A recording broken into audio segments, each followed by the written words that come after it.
Welcome to online Algebra 2 class. Today we are going to be going over section 7-1, exploring exponential models. So in a typical Algebra 2 course, in our course, we've studied a lot of functions so far. We looked at this function, y is equal to x, which is a linear. Okay, we looked at the quadratic function. We looked at other exponential functions like cubic functions, quartic, quintic, right, with polynomials, with other terms in there. So we looked at all that. In chapter 3, we looked at where two lines crossed. Uh, but what we're going to start doing, finally, in chapter 6, we looked at my square root function. Okay, what we're going to do now is we're going to start with something a little bit different. Okay, and typically when you look at all these functions that we have examined in the past, it was always easy to find the opposite, their inverse, right? Linear functions, we could always just divide something else and get y by itself. Here we could take square roots to get x by itself. Here we cube roots. Here we square both sides. So there was always something that we could do. Now we're going to look at something like this. Okay. So when we talk about exponential functions and exponential models, the key is that we are going to model things called growth and decay. And the key is that in an exponential function, the variable is in the exponent. So let me write that down over here, right? The variable at the top here is in the exponent, okay?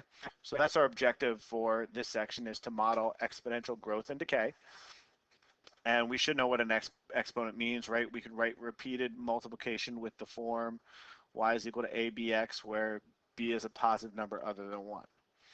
Okay, so exponential functions have a couple restrictions on them. Okay, there's a couple of things that we're not allowed to do. The first is that number in the front there cannot be a 0.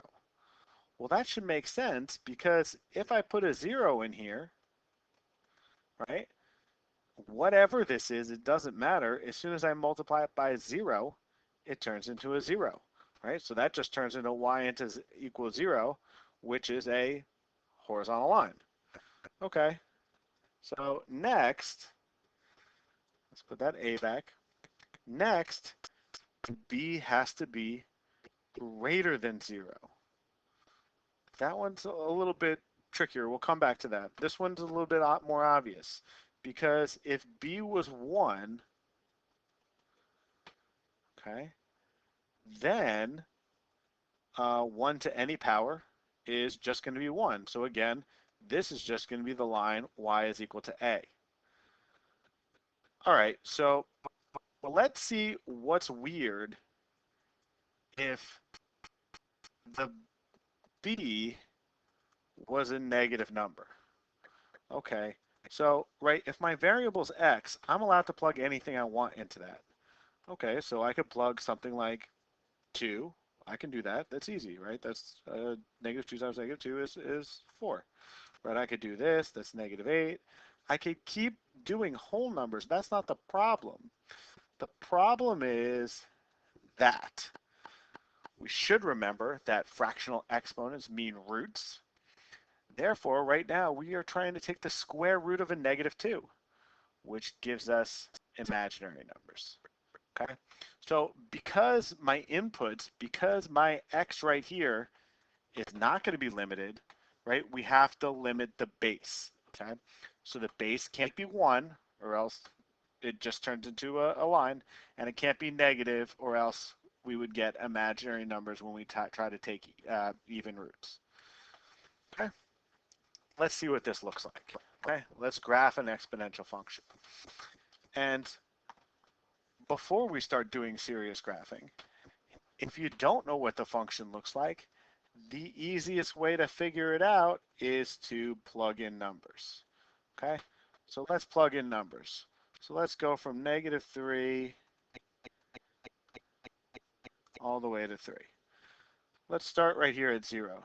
2 to the 0 power, anything to the 0 power is 1, not 0, it's 1. So this is, well, let's write this out. That is 2 to the 0, so that's 1. This is 2 to the first, which is 2. That's 2 squared, which is 4. And 2 to the third, which is 8. And I can keep this going. 2 to the fourth is, I'm not going to write this all out, that's 16.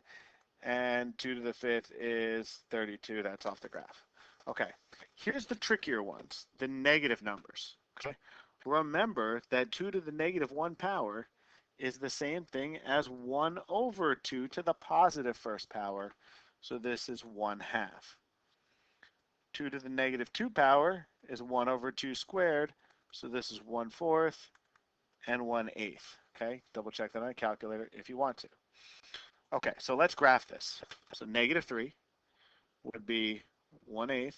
That's kind of really small. It's kind of close to that. 1/4 is 1/4 of the way up. I got it, maybe. 1/2.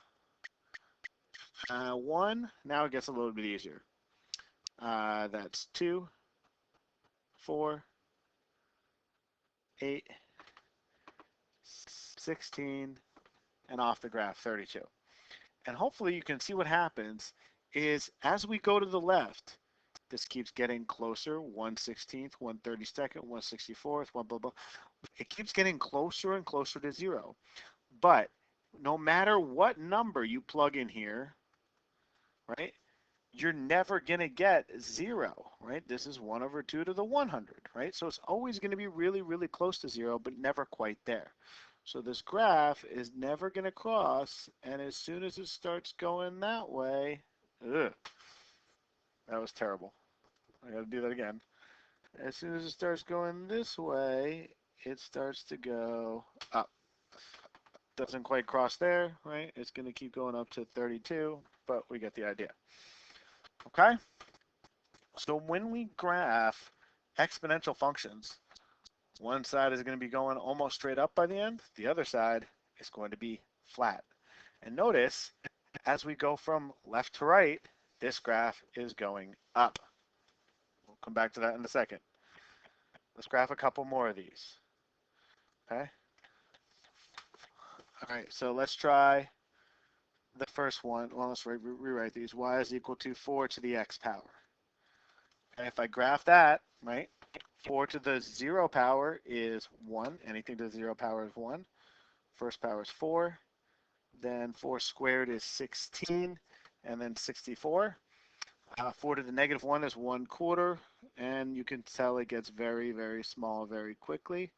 So my graph of 4 to the, or x to the 4th power, or 4 to the x power looks kind of like that. And I'm not doing too well with these. Let's look at this one.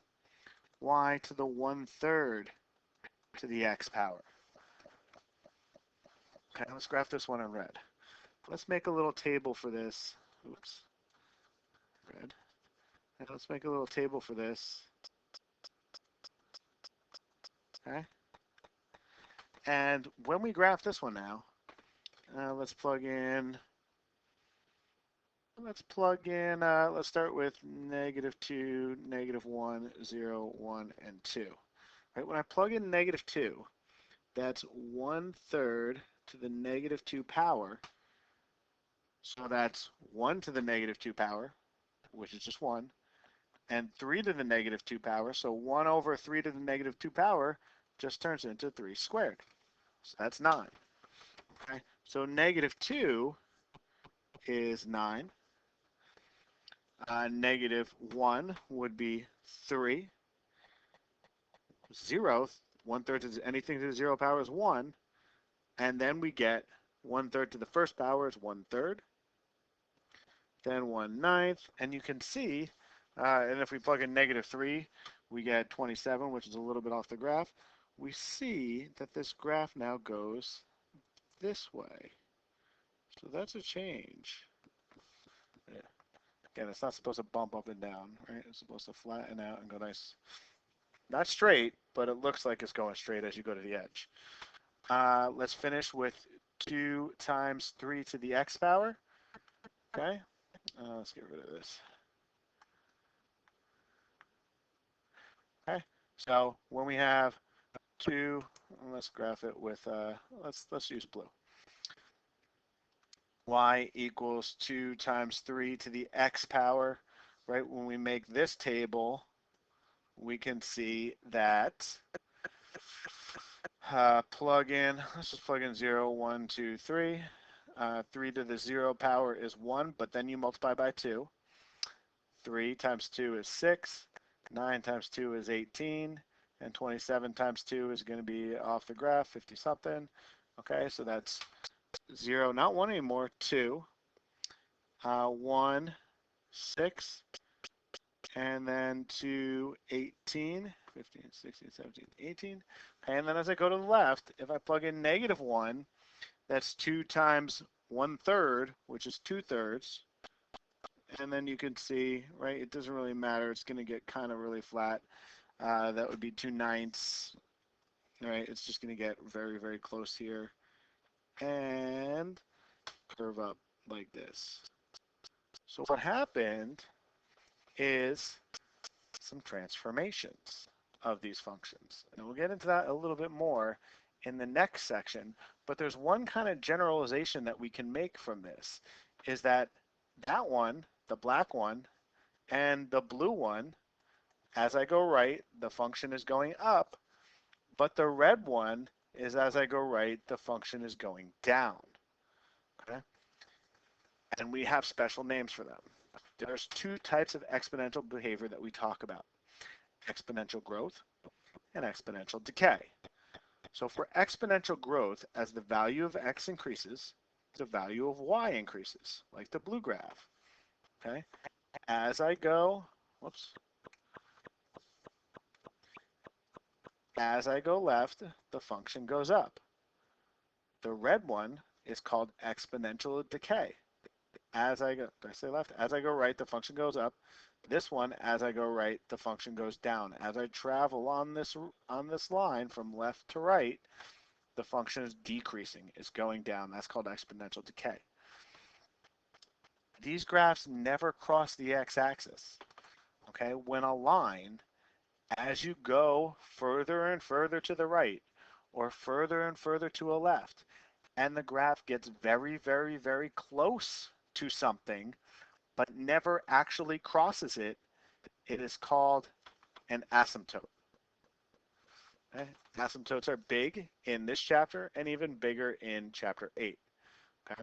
Exponential functions here are called asymptotic, and they're asymptotic to the x-axis because at the edges of this function, as I go to the right, this graph, let's take the blue one. As I go left, this graph gets smaller and smaller and smaller and smaller, but it never actually crosses the x-axis, right? There was no way to make this function go below the x-axis. No matter what I plugged in there, it's always going to be some fraction. It's always going to be positive, okay? So that means that the x-axis is an asymptote. This graph has an horizontal asymptote, okay? How can you tell whether or not you have growth or decay? Well, as long as A is positive, which if it's not, we have a reflection. We'll talk about that in the next section. But as long as we have A to positive, if B is bigger than 1, if the base, this thing, this thing, the thing that is raised to some power, if the base is bigger than 1, you have growth. If the base is in between 0 and 1, you have decay. And remember that we said that B has to be greater than 0. Okay, so B is always going to be positive. It can't be negative, right? Because then we said we can get imaginary numbers. In either case, the y-intercept is 0, comma A. Because if you plug 0 in for B, you will always get 1, and then that's what's left over. Domain, all real numbers, because I can plug in positive numbers, I can plug in negative numbers, I can plug in whatever. The range is y must be greater than 0. And these functions have an asymptote at a horizontal line. Okay? So, with all that in mind, we can tell if the function is going to represent exponential growth or decay. And we can find the y-intercept once we do that. Okay? So remember the form of my function. The base, is the thing with the exponent. That's the base. That's the base. So for the top one, this is an example of decay because the base is less than 1. It's between 0 and 1. The intercept would be 0. If I plug 0 in there, I would get 12. This one is growth because it doesn't matter that that's a fraction, only the 2. And the intercept here is 0, 0.25. Function can intercept there. Okay. But what about this? We have a word problem now. So let's decide whether or not this is growth or decay. You put $1,000 into a college savings account for 4 years. The account pays you 5% interest annually. So is your money growing or is it decaying? So if the amount of money in the bank is growing by 5%, this is growth.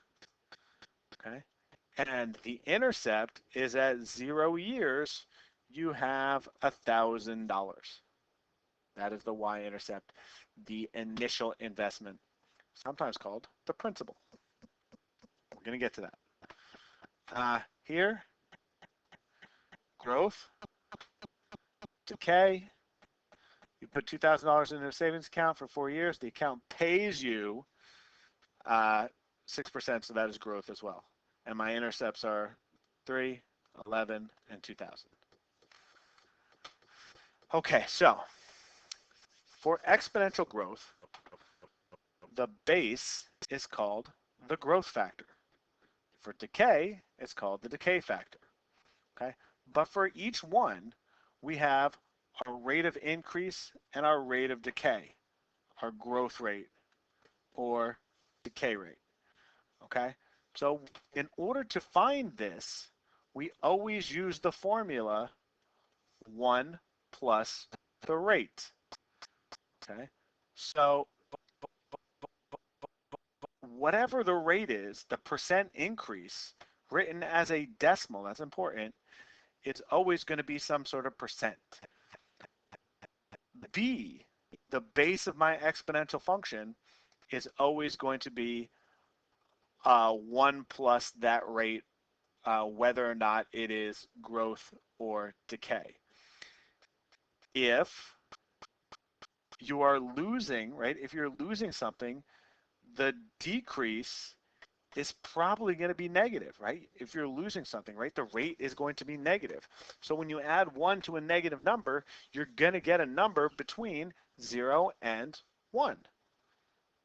Okay, so we are definitely going to have decay rate when that happens. Okay, the most common thing that this is used for is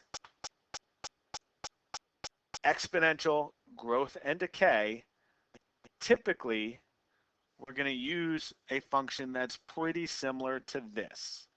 Okay, we start with my function, the amount after some time periods. We have our initial amount, we have our rate of decay, we have our number of periods. Looks just like this, except instead of B, I changed it to 1 plus R. That's all I did, okay? And I just made it in function notation. So this is still your intercept, where you're starting. Your rate as a decimal gets added to 1 to figure out if you have exponential growth or decay, and then the x is my independent variable. Okay? And this percentage, this rate has to be fixed for this function to work. Now, the most common thing for us to use this for is for compound interest, okay? So when we want to model exponential growth, especially with something with compound interest, we can use this function. So we just said that a of t is equal to a times 1 plus r to the t power, right? As long as these match, function notation doesn't matter. So I want to know my amount, which is going to be the amount I start with, $1,000. Account pays 5%, so that's 1 plus not that as a decimal, 6 years. Okay, so notice that now I have growth, right? 1.05 to the 6th power. Okay, and when I multiply this all together, I get exponents first. Remember to do exponents first, order of operations, 13, 40, and 10 cents. Okay, let's try that again. Suppose you invest $500 in a savings account that pays, that's interesting, it's 3.5% annual interest. This one was 5% annual interest. That's a bit of a problem. We'll talk about that in a second. Okay, so let's start with this. That my final amount is going to be $500 times 1 plus 0.035 to the 5th power. So that's 500 times 1.035, 3.5% to the 5th power. So we get to the 5th power times 500 gives me $593.84. Okay, so if anybody knows anything about finance, okay, typically when you put your money in some sort of investment account or some sort of savings account, typically they don't just pay you interest once a year. Typically you get interest every month, right? You gotta, if you have any loans out, you have to pay the interest on the loans every month. You have to pay, your car loan every month, your mortgage every month, your house loan. You have a lot of the things that we deal with in day-to-day finance are compounded month to month. As you get a little bit into some crazier stuff, it might be daily. But the point is this formula doesn't really work for us because that is a yearly rate and that is a number of years. If we want to change this to a formula that compounds more than once a year, we need to change the rate and we need to change the time, and we can do that with a function. I thought I had this written down. I guess not. We can do that with a function that looks like this, that the amount is equal to, we'll call this P, the principal. It means the same thing, right? So we can use A if you want. We can use this notation. I like to use the financial notation. So this means the amount of money you start with. 1 plus the rate divided by some number, n, to the n times t power, where n is the number of compoundings in 1 year. Okay, so this is the final amount. P is the principal, initial amount. 1 is just a 1. This is the interest rate as a decimal. This is the number of compoundings in 1 year. And this is the number of years times n. See what this did? This changed the yearly rate to whatever we want, like a monthly rate, by dividing it by 12. And then this turned years into whatever we want again, months, days, quarters, 3 times a year, whatever. So a typical compound interest problem will look like this. That's the amount you start with. Annual interest rate of 7%, compounded monthly. What will the accounts be after 12 years? Weird that it's both 12. I should have looked at that. But anyway, so the amount is going to be 552.76. 1 plus 0.07, still a decimal, over 12, compounded monthly to the 12 times 12 power. Monthly times years. So this is 144 months. This is now a monthly interest rate. 5276. This first. So that turns into 1 plus 0.07 over 12, which gives me 1.0058 to the 144 power. Exponents next, times the principal, and we get my answer that in 12 years, at 7%, we have $12,191.36. So more than doubled your money in 12 years. And that is really the power of compound interest. Now, usually in class, this would be the time that we went off on a nice long tangent about how personal finance works and how you can think of compound interest as a really, really powerful tool to help you save lots and lots of money over the course of your life. But we'll just go look at the next problem instead. All right, so suppose you had $1,000 in the savings account and pays you 5% annual interest, right? We're back to annual interest, no compounding months, not really a typical real world situation usually that would have more compoundings. But let's just set this up. $1,000, 5%. I can divide by 1 because we're only compounding once a year, and then multiply by something. It says if you make no additional deposits or withdrawal, how many years will it take for the account to grow to 1,500? Huh. Wow. Okay. Well, normally, if I wanted to solve an equation like this, I would get the variable by itself. So I could divide out the 1,000, but then I really don't have a technique. Let's look at a simpler version here. How do you get x by itself? Okay, so, you know, if you take the square root, that really doesn't undo x. If you take it to the x power, you got to do that to both sides, and then this is weird. Okay, so we really don't have a technique yet that we can use to isolate this variable. We will, but not yet. Okay, so we're just going to estimate this problem. We're going to use a sort of guess and check method to try to figure out how long this would take for my account to have at least $1,500.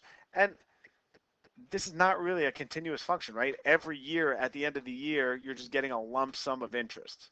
So not the way things really work, but we can sort of check and see when this account will be at a certain number. Well, let's plug in 5 years. Let's see what happens. So if I make a table, well, let's make a table using these variables that I had, t, final amount. If I plug in 5, I would get 1.05 to the 5th power times 1,000, would give me 1276 and 28 cents. Not quite. Okay. If we did 10, change this to a 10 right there, 10 years, 1.05 to the 10th power times 1,000 gives me 1628.89. That's too much. I don't want to find just the spot where it has 1,500 bucks. And if we plugged in 9, you would get 1.05 to the 9th power times 1,000 gives me 1551.33. And if I were to plug in 8, I would get 1477. Okay, so the answer here would be 9. Believe me, there's an easier way to do this. Okay, besides brute force, we're just not there yet. Okay, so for now, right, if you want to solve for the exponent, right, you're gonna have to sort of force this a little bit. Okay, but this does lead us to a nice little talk about how if we were to graph that function that we just did, it looks like a line, but it is slightly curving up, right? If as we get more and more money in this thing, that 5%, was it 5%? Yeah, that 5% is going to start paying more and more and more and more over time, right? The distance between these two and these two are going to be slightly different. But the point is that this is a discrete function. Okay? So interest is paid only once a year. So the graph has individual points, and so it's not continuous. So if that is true, there's never exactly $1,500 in the account. As you can see, right? This had 14. This one, the answer had 1550. When we model this using an exponential form like this, we need to find my growth or decay factor. For the problem that I just did, we knew it. It was 1.05. But if I had raw data, I can figure it out by finding the percent change. And if you don't remember, the formula for percent change is y2 minus y1 over y1. And then, right, we just take that rate, that change, that percentage, and we add 1 to it in order to get our growth or decay factor, depending on the situation. It could be growth, like money, or it could be decay, like a endangered species. Okay, so the table shows the population of the Iberian lynx in 2003 and 2004. Notice what's happening. It is going down. So this is going to be a function that has exponential decay. This is y2, this is y1, right? This is x, that's the input, x2, that's x1, right? We always go left to right. If this trend continues and the population is decreasing exponentially, so it told me that, how many Iberian lynx will there be in 2014? Okay, so let's find out. So the rate of decay is y2 minus y1 over y1. So that's 120 minus 150 over 150. So that is negative, right? So that's 120 minus 150 divided by 150. So we get negative 0.2. So it's going down by 20%. Okay, that means that b, the base of my function, is going to be 1 plus the rate. 1 plus a negative 0.2. So we get 0.8.